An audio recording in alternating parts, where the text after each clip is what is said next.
ਆਮ ਸ਼੍ਰੀ ਵਾਹਿਗੁਰੂ ਸਾਹਿਬ JIO. ਥਾਪਿਆ ਨਾ ਜਾਏ, ਕੀਤਾ ਨਾ ਹੋਏ, ਆਪੇ ਆਪ ਨਿਰੰਜਨ ਸੋਏ।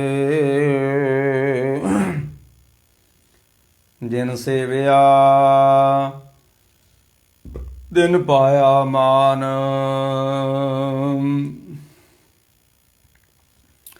ਨਾਨਕ ਗਾਵੀਐ ਗੁਣੀ ਨਿਧਾਨ। ਗਾਵੀਐ ਸੁਣੀਐ ਮਨ ਰਖੀਏ ਭਾਉ, ਦੁਖ ਪਰ ਹਰ ਸੁਖ ਘਰ ਲੈ ਜਾਏ।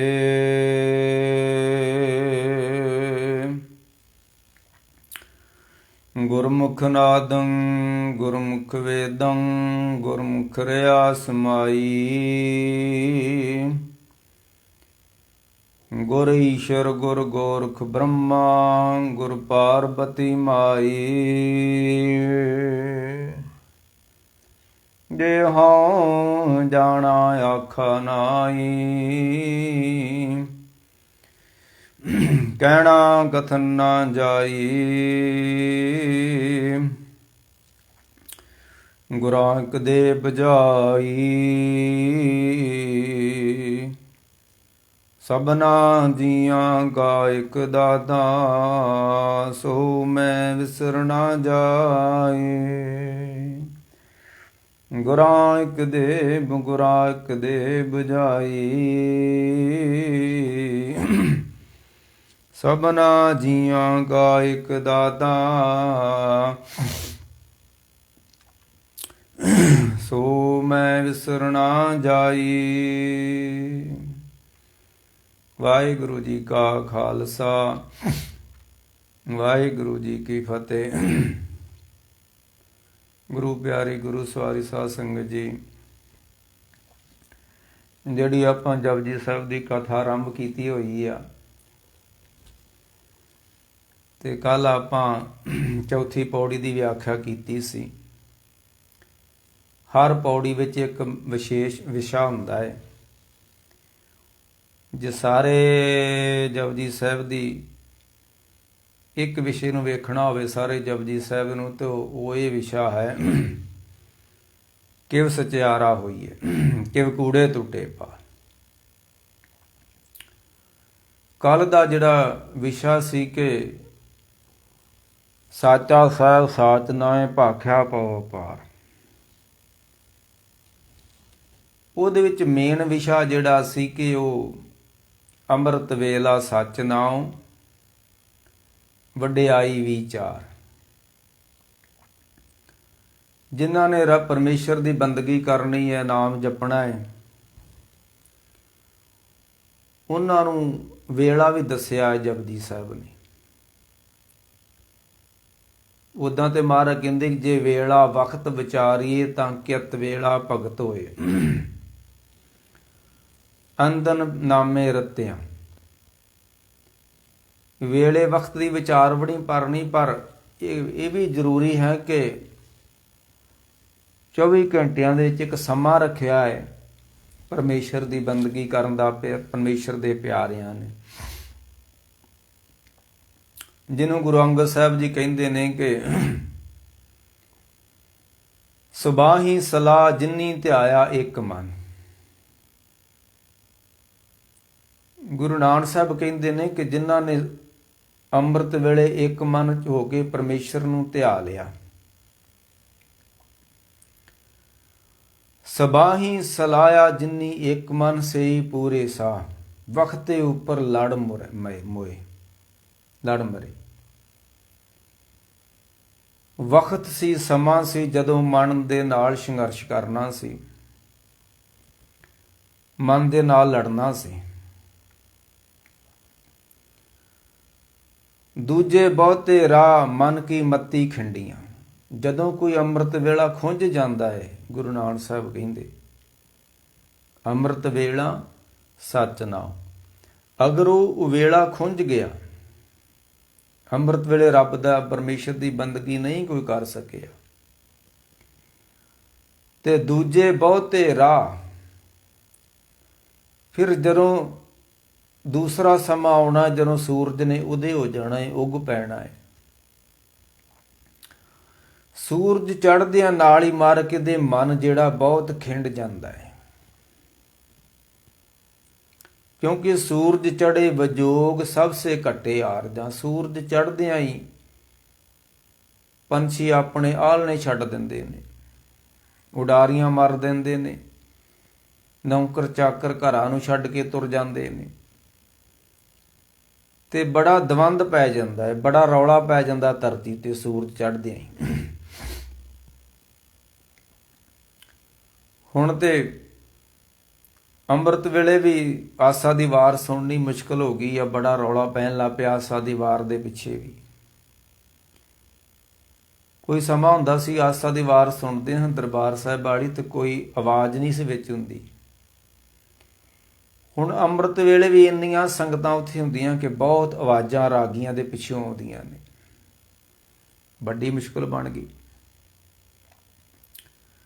ਤੇ ਮਾਰ ਕਹਿੰਦੇ ਦੂਜੇ ਬਹੁਤੇ ਰਾਹ ਮਨ ਕੀ ਮੱਤੀ ਖਿੰਡੀਆਂ, ਬਹੁਤ ਪਏ ਅਸਗਾ ਗੋਤੇ ਖਾਏ ਨਾ ਨਿਕਲੇ। ਇਹ ਮਨ ਜਿਹੜਾ ਫਿਰ ਖਿੰਡ ਜਾਂਦਾ ਹੈ ਤੇ ਗੋਤੇ ਖਾਂਦਾ ਹੈ ਸੰਸਾਰ ਦੇ ਵਾਸ਼ਨਾ ਦੇ ਵਿੱਚ। ਜਿਹੜੀਆਂ ਸੰਸਾਰ ਦੀਆਂ ਆਵਾਜ਼ਾਂ ਆਉਂਦੀਆਂ ਨੇ, ਫਿਰ ਮਨ ਉਹਨਾਂ ਦੇ ਵਿੱਚ, ਜਿੱਦਾਂ ਕਹਿੰਦੇ ਨੇ ਗੋਤੇ, ਦੂਜੇ ਬਹੁਤੇ ਰਾਹ ਮਨ ਕੀ ਮੱਤੀ ਖਿੰਡੀਆਂ, ਬਹੁਤ ਪਏ ਅਸਗਾ ਗੋਤੇ ਖਾਏ ਨਾ ਨਿਕਲੇ। ਇਹ ਮਨ ਜਿਹੜਾ ਗੋਤੇ ਮਾਰਨ ਲੱਗ ਪੈਂਦਾ ਹੈ। ਤੀਜੇ ਮੋਈ ਗਰਾਹ, ਤੇ ਸੂਰਜ ਚੜ੍ਹਦਿਆਂ ਹੀ ਭੁੱਖ ਨੇ ਚਮਕ ਜਾਣਾ ਹੈ। ਜਿਉਂ-ਜਿਉਂ ਸੂਰਜ ਚੜ੍ਹਦਾ ਜਾਂਦਾ ਤਿਉਂ-ਤਿਉਂ ਭੁੱਖ ਚਮਕਦੀ ਜਾਂਦੀ, ਮਨ ਖਿੰਡਦਾ ਜਾਂਦਾ ਹੈ, ਸੂਰਜ ਚਮਕਦਾ ਜਾਂਦਾ ਹੈ ਤੇ ਭੁੱਖ ਵੀ ਚਮਕਦੀ ਜਾਂਦੀ ਹੈ। ਤੀਜੇ ਮੋਈ ਗਰਾ, ਭੁੱਖ ਤਿੱਖਾ ਦੋਏ ਭੌਂਕੀਆਂ। ਸੂਰਜ ਚੜ੍ਹਦਿਆਂ ਭੁੱਖ ਨੇ ਵੀ ਸਤਾਉਣਾ ਹੈ ਤੇ ਤੇ ਨੇ ਵੀ ਸਤਾਉਣਾ। ਭੁੱਖ ਤਿੱਖਾ ਦੋਏ ਭੌਂਕੀਆਂ, ਖਾਧਾ ਹੋਵਾ ਸਵਾਹ ਪੀ ਖਾਣੇ ਸਿਉ ਦੋਸਤੀ। ਹੁਣ ਸੂਰਜ ਚੜ੍ਹੇ ਕੋਈ ਆਖੇ ਮੈਂ ਰੱਬ ਨਾਲ ਦੋਸਤੀ ਪਾਲਾਂ, ਹੁਣ ਦੋਸਤੀ ਪੈਣੀ ਨਹੀਂ ਹੈ। ਹੁਣ ਤੇ ਪੀ ਖਾਣੇ ਸਿਉ ਦੋਸਤੀ, ਖਾਣ ਪੀਣ ਦੇ ਨਾਲ ਦੋਸਤੀ ਆ। ਹੁਣ ਤਾਂ ਗੁਰਦੁਆਰਿਆਂ ਦੇ ਵੀ ਲੰਗਰ ਨਾਲ ਹੀ ਦੋਸਤੀ ਆ, ਗੁਰੂ ਨਾਲ ਤਾਂ ਕੋਈ ਦੋਸਤੀ ਨਹੀਂ ਹੈ।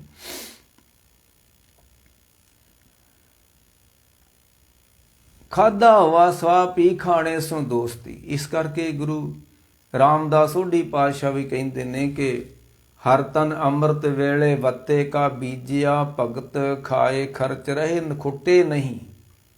ਹਰ ਤਨ ਅੰਮ੍ਰਿਤ ਵੇਲੇ ਭਗਤਾਂ ਕੋ ਮਿਲੀ ਵਡਿਆਈ। ਗੁਰੂ ਅਰਜਨ ਦੇਵ ਜੀ ਕਹਿੰਦੇ ਨੇ ਕਿ ਭਲ ਕੇ ਉੱਠ ਪਰਹੁਣਾ ਮੇਰੇ ਘਰ ਆਓ। ਤੂੰ ਸਿੱਖਾ ਭਲ ਕੇ ਉੱਠੀ,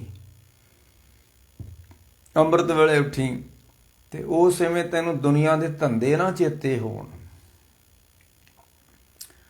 ਉਸ ਸਮੇਂ ਕੇਵਲ ਤਾਂ ਕੇਵਲ ਤੈਨੂੰ ਰੱਬ ਦਾ ਨਾਮ ਚੇਤੇ ਹੋਵੇ। ਅੰਮ੍ਰਿਤ ਵੇਲੇ ਸਾਰਾ ਦਿਨ ਬੜਾ ਲੰਮਾ ਟਾਈਮ ਹੁੰਦਾ ਹੈ, ਧੰਦੇ ਉਦੋਂ ਕਰ ਲਓ। ਸਿਆਣੇ ਮਹਾਂਪੁਰਖ ਬਾਬਾ ਅਤਰ ਸਿੰਘ ਜੀ ਵਰਗੇ ਕਹਿੰਦੇ ਹੁੰਦੇ ਸੀ ਕਿ ਘਰ ਦੇ 100 ਕੰਮ ਛੱਡ ਕੇ ਤੇ ਗੁਰੂ ਦੀ ਸੇਵਾ ਵਿੱਚ ਜਾਣਾ ਚਾਹੀਦਾ ਹੈ। ਆਪਣੇ 100 ਕੰਮ ਛੱਡ ਕੇ ਗੁਰੂ ਦੇ ਕੰਮ 'ਚ ਜਾਓ, ਤੇ ਹਜ਼ਾਰਾਂ ਕੰਮ ਛੱਡ ਕੇ ਅੰਮ੍ਰਿਤ ਵੇਲੇ ਨਾਮ ਜਪੋ। ਹਜ਼ਾਰਾਂ ਕੰਮ ਛੱਡ ਦਿਓ। ਇੱਕ ਪਾਸੇ ਹਜ਼ਾਰਾਂ ਤੁਹਾਡੇ ਕੰਮ ਕਰਨ ਵਾਲੇ ਹੋਣ ਤੇ ਦੂਸਰੇ ਪਾਸੇ ਅੰਮ੍ਰਿਤ ਵੇਲਾ ਹੋਵੇ ਤੇ ਤੁਸੀਂ ਹਜ਼ਾਰਾਂ ਕੰਮ ਛੱਡ ਦਿਓ। ਉਹ ਕੰਮ ਤੇ ਦਿਨੇ ਹੋ ਜਾਣਗੇ, ਪਰ ਇਹ ਕੰਮ ਦਿਨੇ ਨਹੀਂ ਹੋਣਾ, ਇਹ ਅੰਮ੍ਰਿਤ ਵੇਲੇ ਹੀ ਹੋਣਾ। ਖੈਰ, ਅੰਮ੍ਰਿਤ ਵੇਲਾ ਸੱਚ ਨਾਮ ਵਡਿਆਈ ਵਿਚਾਰ। ਅੱਜ ਜਿਹੜਾ ਸਾਡਾ ਵਿਸ਼ਾ ਹੈ ਬੜਾ ਗੰਭੀਰ ਜਿਹਾ ਵਿਸ਼ਾ ਹੈ ਕਿ ਅੱਜ ਦੇ ਪੰਜਵੀਂ ਪੌੜੀ 'ਚ ਮਹਾਰਾਜ ਨੇ ਗੁਰੂ ਦੀ ਵਿਆਖਿਆ ਕੀਤੀ ਹੈ ਕਿ ਗੁਰੂ ਕੌਣ ਹੁੰਦਾ ਤੇ ਗੁਰੂ ਲੋਕੀ ਕਿਸ ਨੂੰ ਗੁਰੂ ਮੰਨਦੇ ਨੇ। ਤੇ ਦੁਨੀਆ ਭੁਲੇਖੇ 'ਚ ਜੀਂਦੀ ਹੈ। ਤੇ ਮਹਾਰਾਜ ਨੇ ਅੱਜ ਗੁਰੂ ਦੀ ਵਿਆਖਿਆ ਕੀਤੀ ਹੈ। ਤੇ ਜੀ ਉਹ ਕਹਿੰਦੇ ਇੱਥੋਂ ਗੱਲ ਆਰੰਭ ਕਰਦੇ ਨੇ ਕਿ ਥਾਪਿਆ ਨਾ ਜਾਏ। ਹੁਣ ਧਰਤੀ ਉੱਤੇ ਲੋਕਾਂ ਨੇ ਗੁਰੂ ਥਾਪਣ ਕੀਤੇ ਹੋਏ ਨੇ। ਕਿਸੇ ਨੇ ਮੰਦਿਰ 'ਚ ਸਥਾਪਨ ਕੀਤਾ ਹੈ, ਕਿਸੇ ਨੇ ਗੁਰਦੁਆਰੇ ਸਥਾਪਨ ਕੀਤਾ ਹੈ, ਕਿਸੇ ਨੇ ਘਰ ਵਿੱਚ ਸਥਾਪਨ ਕੀਤਾ ਹੈ, ਕਿਸੇ ਨੇ ਮੂਰਤੀ ਘੜੀ ਆ, ਕਿਸੇ ਨੇ ਫੋਟੋ ਰੱਖੀ ਆ। ਤੇ ਮਹਾਰਾਜ ਕਹਿੰਦੇ ਥਾਪਿਆ ਨਾ ਜਾਏ। ਤੁਸੀਂ ਤੇ ਅਸਥਾਪਨ ਕਰਕੇ ਬਹਿ ਗਏ ਹੋ ਤੇ ਉਹ ਅਸਥਾਪਨ ਹੁੰਦਾ ਨਹੀਂ ਹੈ। ਤੇ ਕਿੱਥੇ ਕਿਹੜਾ ਕਿਹੜਾ ਲੋਕਾਂ ਨੇ ਸਥਾਪਨ ਕੀਤਾ? ਗੁਰ ਈਸ਼ਰ। ਕਈ ਲੋਕ ਸ਼ਿਵ ਜੀ ਨੂੰ ਆਪਣਾ ਗੁਰੂ ਮੰਨਦੇ ਨੇ ਤੇ ਉਹਨਾਂ ਨੇ ਸਥਾਪਨ ਕੀਤਾ ਮੰਦਿਰ ਵਿੱਚ। ਇਹਦੀ ਵਿਆਖਿਆ ਕਈ ਲੋਕ ਹੋਰ ਤਰ੍ਹਾਂ ਕਰਦੇ ਨੇ, ਹੈ ਜਿਹੜਾ ਗੁਰੂ ਆ ਉਹ ਈਸ਼ਰ ਦੀ ਪਦਵੀ ਰੱਖਦਾ, ਜਿਹੜਾ ਗੁਰੂ ਆ ਗੋਰਖ ਦੀ ਪਦਵੀ ਰੱਖਦਾ, ਜਿਹੜਾ ਗੁਰੂ ਆ ਬ੍ਰਹਮੇ ਦੀ ਪਦਵੀ ਰੱਖਦਾ, ਜਿਹੜਾ ਗੁਰੂ ਆ ਪਾਰਵਤੀ ਦੀ ਪਦਵੀ ਰੱਖਦਾ। ਇਸ ਤਰ੍ਹਾਂ ਨਹੀਂ ਦੀ ਵਿਆਖਿਆ ਹੋਣੀ। ਬਾਣੀ ਨੇ ਹੀ ਬਾਣੀ ਦੀ ਵਿਆਖਿਆ ਕਰਨੀ ਹੈ। ਤੁਸੀਂ ਤੇ ਸਥਾਪਨ ਕਰਕੇ ਬੈਠੇ ਹੋਏ ਹੋ ਧਰਮ ਸਥਾਨਾਂ ਦੇ ਵਿੱਚ ਗੁਰੂਆਂ ਨੂੰ। ਪਰ ਮਹਾਰਾਜ ਕਹਿੰਦੇ ਥਾਪਿਆ ਨਾ ਜਾਏ। ਤੇ ਥਾਪਣ ਕਿਹਨੂੰ ਕੀਤਾ ਹੈ? ਗੁਰ ਈਸ਼ਰ। ਸ਼ਿਵ ਜੀ ਦੀਆਂ ਮੂਰਤੀਆਂ ਨੂੰ ਲੋਕਾਂ ਨੇ ਸਥਾਪਨ ਕੀਤਾ ਹੋਇਆ ਤੇ ਉਹਨੂੰ ਮੰਨਦੇ ਨੇ ਉਹ ਗੁਰੂ ਹੈ। ਪੱਥਰਾਂ ਦੀਆਂ ਮੂਰਤੀਆਂ ਨੂੰ ਖੜ ਕੇ ਲੋਕਾਂ ਨੇ ਗੁਰੂ ਮੰਨਿਆ ਹੋਇਆ ਹੈ। ਅੱਜ ਕੱਲ੍ਹ ਤੇ ਦੇਹਧਾਰੀ ਗੁਰੂਆਂ ਦੀਆਂ ਲੋਕਾਂ ਨੇ ਫੋਟੋਆਂ ਲਾਈਆਂ ਹੋਣੇ ਵੀ ਸਾਡਾ ਗੁਰੂ ਆ। ਘਰਾਂ 'ਚ ਸਥਾਪਨ ਕੀਤਾ ਲੋਕਾਂ ਨੇ, ਦੁਕਾਨਾਂ ਦੇ ਉੱਤੇ ਸਥਾਪਨ ਕੀਤਾ ਹੋਇਆ ਗੁਰੂ ਨੂੰ। ਮਾਰ ਕਹਿੰਦੇ ਨਾ ਥਾਪਿਆ ਨਾ ਜਾਏ। ਤੇ ਥਾਪਿਆ ਕਿਹਨੂੰ ਆ ਲੋਕਾਂ ਨੇ? ਗੁਰ ਈਸ਼ਰਾ। ਗੁਰ ਗੋਰਖ ਬ੍ਰਹਮਾ। ਕੁਝ ਲੋਕ ਸ਼ਿਵ ਜੀ ਨੂੰ ਗੁਰੂ ਮੰਨਦੇ ਨੇ ਤੇ ਉਹਨੂੰ ਸਥਾਪਨ ਕੀਤਾ, ਤੇ ਕੁਝ ਲੋਕ ਗੋਰਖ ਨੂੰ ਗੁਰੂ ਮੰਨਦੇ ਨੇ। ਬੜਾ ਦੁਖਾਂਤ ਵਾਪਰਦਾ ਧਰਤੀ ਉੱਤੇ। ਲੋਕ ਮਹਾਂਪੁਰਖਾਂ ਦੀ ਰਹੁ ਰੀਤੀ ਨੂੰ ਨਾ ਜਾਣਦਿਆਂ ਹੋਇਆਂ ਜੋ ਕਹਿੰਦੇ ਰਹੇ ਉਹਨੂੰ ਨਾ ਸਮਝਦਿਆਂ ਤੇ ਉਹਨਾਂ ਦੀਆਂ ਮੂਰਤੀਆਂ ਬਣਾ ਕੇ ਤੇ ਫਿਰ ਪੂਜਾ ਪਾਏ ਕਰਦੇ ਨੇ। ਮਹਾਤਮਾ ਬੁੱਧ ਜੀ ਨੇ ਆਖਿਆ ਕਿ ਮੂਰਤੀ ਦੀ ਲੋੜ ਨਹੀਂ ਹੈ, ਕਿਉਂਕਿ ਪਰਮਾਤਮਾ ਦੀ ਕੋਈ ਮੂਰਤੀ ਨਹੀਂ ਹੈ। ਪਰਮਾਤਮਾ ਨੂੰ ਸਥਾਪਨ ਨਹੀਂ ਕਰ ਸਕਦੇ ਤੇ ਮੂਰਤੀਆਂ ਤੇ ਸਥਾਪਨ ਹੋ ਗਈਆਂ ਨੇ। ਪਹਿਲਾਂ ਮੂਰਤੀ ਬਣਾਈ ਜਾਂਦੀ ਹੈ ਤੇ ਫਿਰ ਮੰਦਿਰ ਵਿੱਚ ਧਰਮ ਸਥਾਨ ਵਿੱਚ ਸਥਾਪਨ ਕੀਤੀ ਜਾਂਦੀ ਹੈ। ਤੇ ਮਹਾਤਮਾ ਬੁੱਧ ਜੀ ਕਹਿੰਦੇ ਨੇ ਰੱਬ ਨੂੰ, ਗੁਰੂ ਨੂੰ ਸਥਾਪਨ ਨਹੀਂ ਕੀਤਾ ਜਾ ਸਕਦਾ। ਉਹਨਾਂ ਨੇ ਮੂਰਤੀਆਂ ਦਾ ਖੰਡਨ ਕੀਤਾ ਤੇ ਸਭ ਤੋਂ ਵੱਧ ਮੂਰਤੀਆਂ ਹੀ ਮਹਾਤਮਾ ਬੁੱਧ ਦੀਆਂ ਬਣ ਗਈਆਂ। ਕਬੀਰ ਸਾਹਿਬ ਮੂਰਤੀਆਂ ਦੇ ਉਲਟ ਬੋਲਦੇ ਰਹੇ ਤੇ ਅੱਜ ਸਭ ਤੋਂ ਵੱਧ ਮੂਰਤੀਆਂ ਕਬੀਰ ਸਾਹਿਬ ਦੀਆਂ ਬਣ ਗਈਆਂ। ਸਾਹਿਬ ਕਹਿੰਦੇ ਨੇ ਥਾਪਿਆ ਨਾ ਜਾਏ। ਤੇ ਤੁਹਾਂ ਲੋਕਾਂ ਨੇ ਥਾਪਣਾ ਕੀਤੀ ਹੋਈ ਹੈ ਧਰਮ ਸਥਾਨਾਂ ਤੇ। ਕਿਹਨੂੰ ਥਾਪਿਆ ਵਾ? ਗੁਰ ਈਸ਼ਰ, ਗੁਰ ਗੋਰਖ ਬ੍ਰਹਮਾ, ਗੁਰ ਪਾਰਬਤੀ ਮਾਈ। ਤੁਸੀਂ ਇਹਨਾਂ ਲੋਕਾਂ ਨੂੰ ਗੁਰੂ ਮੰਨ ਕੇ, ਰੱਬ ਮੰਨ ਕੇ ਤੇ ਇਹਨਾਂ ਨੂੰ ਸਥਾਪਨ ਕੀਤਾ ਹੋਇਆ ਵਾ। ਤੇ ਥਾਪਿਆ ਨਾ ਜਾਏ। ਜਿਹੜਾ ਉਹ ਆ ਉਹ ਥਾਪਿਆ, ਉਹਦੀ ਥਾਪਨਾ ਹੋ ਨਹੀਂ ਸਕਦੀ। ਜਿੱਦਾਂ ਭਗਤ ਕਬੀਰ ਜੀ ਕਹਿੰਦੇ ਨੇ ਕਿ ਜੋਗੀ ਗੋਰਖ ਗੋਰਖ ਕਰੇ। ਜੋਗੀ ਲੋਕ ਗੋਰਖ ਦੇ ਮਗਰ ਲੱਗ ਗਏ। ਆ ਕਿੰਨੀ ਦੁਨੀਆ ਹੁਣ ਬਾਬਿਆਂ ਦੇ ਮਗਰ ਲੱਗੀ ਫਿਰਦੀ ਹੈ। ਇੱਕ ਟੁੱਟਾ ਜਿਹਾ ਬਾਬਾ, ਫੁੱਟਾ ਜਿਹਾ ਬਾਬਾ ਕਰੋੜਾਂ ਲੋਕਾਂ ਨੂੰ ਨੱਪ ਕੇ ਬੈਠਾ ਹੋਇਆ ਵਾ। ਤੇ ਕਬੀਰ ਸਾਹਿਬ ਕਹਿੰਦੇ ਜੋਗੀ ਗੋਰਖ ਗੋਰਖ ਕਰੇ, ਹਿੰਦੂ ਰਾਮ ਨਾਮ ਉਚਰੇ। ਮੁਸਲਮਾਨ ਕਾ ਏਕ ਖੁਦਾ ਹੈ, ਉਹ ਖੁਦਾ ਦੇ ਮਗਰ ਲੱਗਾ ਫਿਰਦਾ ਹੈ। ਹਿੰਦੂ ਵੀਰ ਰਾਮ ਸ਼੍ਰੀ ਰਾਮਚੰਦਰ ਦੇ ਮਗਰ ਲੱਗੇ ਹੋਏ ਨੇ, ਜੋਗੀ ਗੋਰਖ ਦੇ ਮਗਰ ਲੱਗੇ ਹੋਏ ਨੇ। ਐਵੇਂ ਨਹੀਂ ਕਬੀਰ ਨੂੰ ਲੋਕੀ ਰੋਜ਼ ਕੁੱਟਦੇ। ਕਬੀਰ ਇਹਨਾਂ ਪਰੰਪਰਾਵਾਦੀਆਂ ਦੇ ਉਲਟ ਰੋਜ਼ ਬੋਲਦੇ ਸੀ ਤੇ ਰੋਜ਼ ਕੁੱਟਣ ਲੋਕੀ ਜਾਂਦੇ ਸੀ ਕਬੀਰ ਨੂੰ। ਅੱਜ ਹੁਣ ਕਬੀਰ ਦੀ ਮੂਰਤੀ ਦੀ ਪੂਜਾ ਕਰਦੇ, ਕਿਉਂਕਿ ਅੱਜ ਕਬੀਰ ਕੁਝ ਇਹਨਾਂ ਲੋਕਾਂ ਨੂੰ ਕਹਿੰਦਾ ਨਹੀਂ ਹੈ। ਤੇ ਜਿੱਦਣ ਉਹ ਕਹਿੰਦਾ ਸੀ ਉਦਣ ਇਹ ਕੁੱਟਦੇ ਸਨ ਲੋਕ।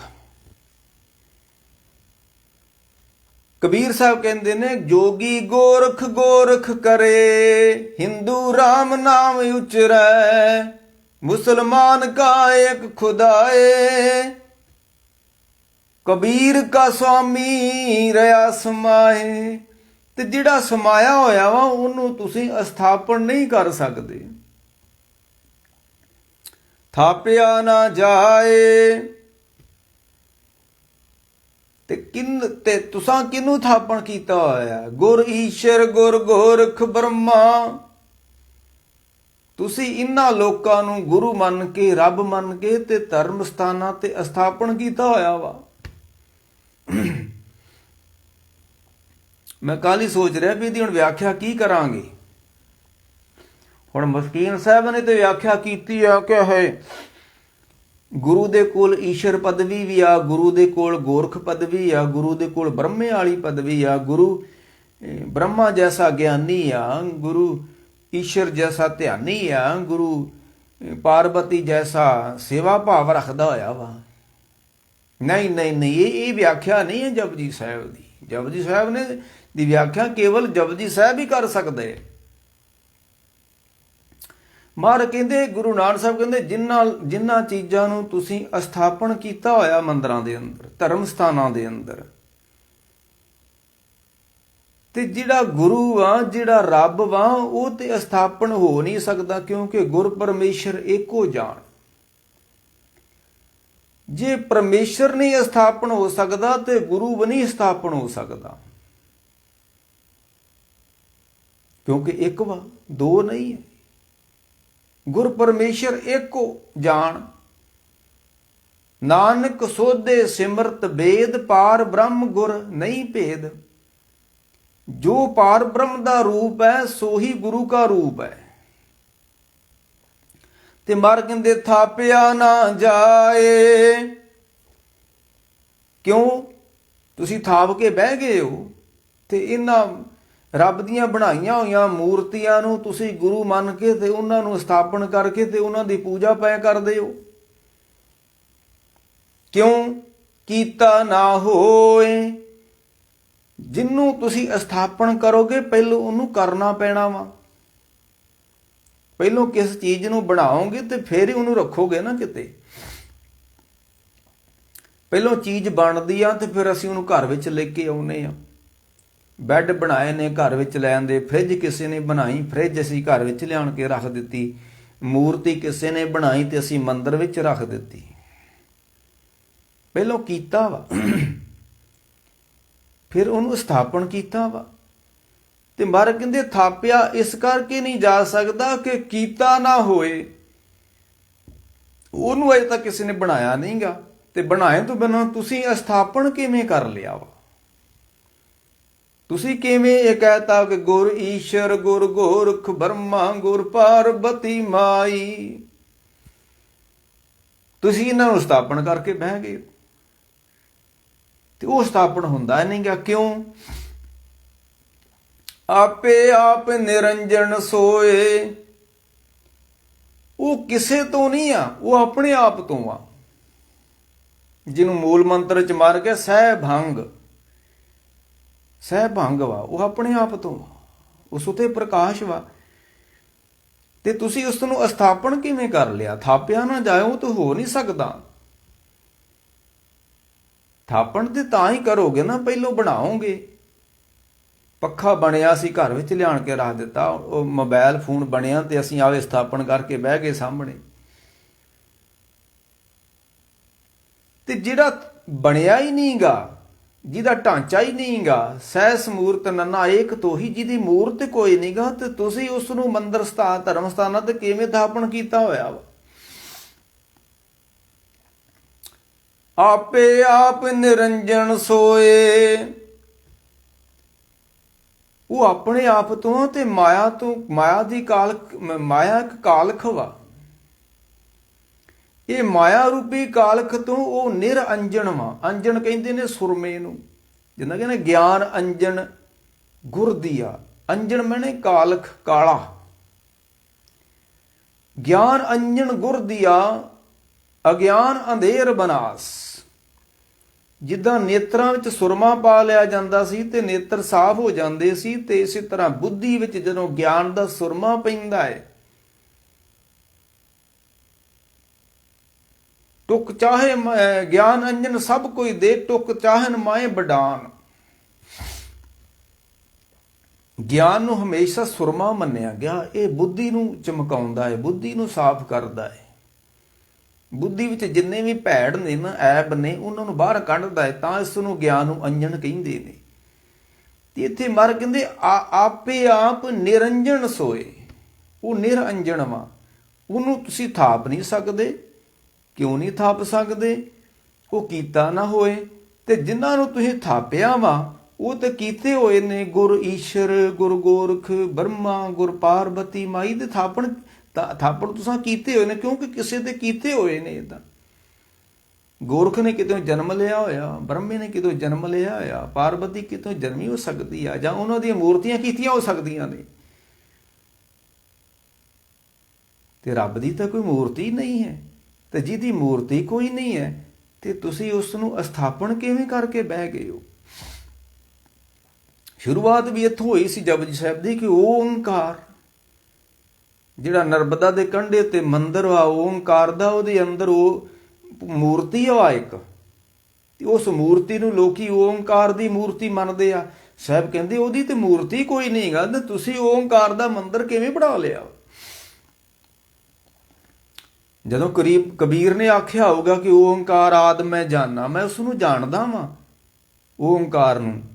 ਲਿਖਿਆ ਔਰ ਮੇਟੇ ਤਾਹੇ ਨਾ ਮਾਨਾ, ਉਹ ਲਿਖਣ ਵਿੱਚ ਨਹੀਂ ਆਉਣਾ, ਉਹ ਬਣਨ ਵਿੱਚ ਨਹੀਂ ਆਉਣਾ। ਕਿਉਂ? ਥਾਪਿਆ ਨਾ ਜਾਏ। ਕਿਉਂ ਨਾ ਜਾਏ? ਕੀਤਾ ਨਾ ਹੋਏ। ਆਪੇ ਆਪ ਨਿਰੰਜਨ ਸੋਏ। ਅੱਗੇ ਮਹਾਰਾਜ ਕਹਿੰਦੇ ਜਿਨ ਸੇਵਿਆ, ਜਿਨ੍ਹਾਂ ਲੋਕਾਂ ਨੇ ਉਸ ਨਿਰਾਕਾਰ ਪਰਮੇਸ਼ਰ ਨੂੰ ਸੇਵਿਆ।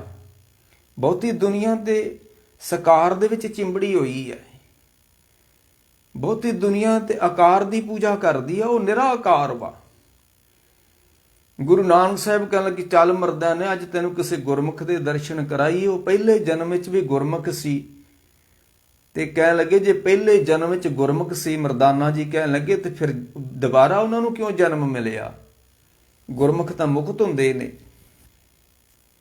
ਕਹਿਣ ਲੱਗੇ ਮਰਦਾਨਿਆ, ਉਹ ਪਹਿਲੇ ਜਨਮ 'ਚ ਗੁਰਮੁਖ ਸੀ, ਹੁਣ ਵੀ